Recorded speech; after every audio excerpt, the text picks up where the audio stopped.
In today's video, I'm going to teach you how to register for a Home Depot Pro account. To get started, open Google Chrome on your computer and go to the Home Depot Pro registration page. Using Chrome can help make the process smooth and consistent, especially if you're following along step by step. Once the page loads, take a moment to look over the sign up area so you know exactly where everything is before you begin entering your information. Next, find and click the Join Pro Extra button. This is the option that starts the registration process for professionals and businesses. After clicking it, you'll be taken to the account creation form where you can begin setting up your business profile.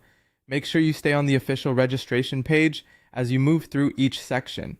Now enter your business email address, create a password, and fill in your company information.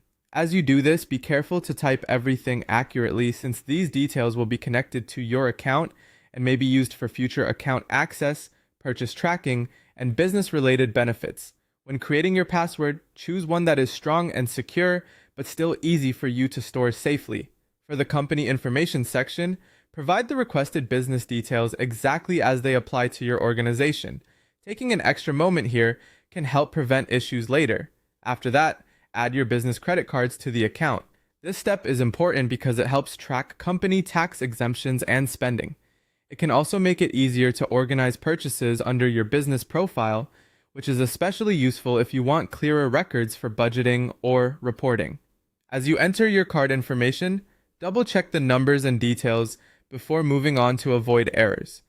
If you're setting this up for a team or company, it's a good idea to confirm you're using the correct business payment methods tied to your organization. Once everything has been filled out and reviewed, click Create Account to complete your enrollment. This final step submits your information and officially creates your Home Depot Pro account. After that, your registration should be complete and you can move forward with using the account for your business needs.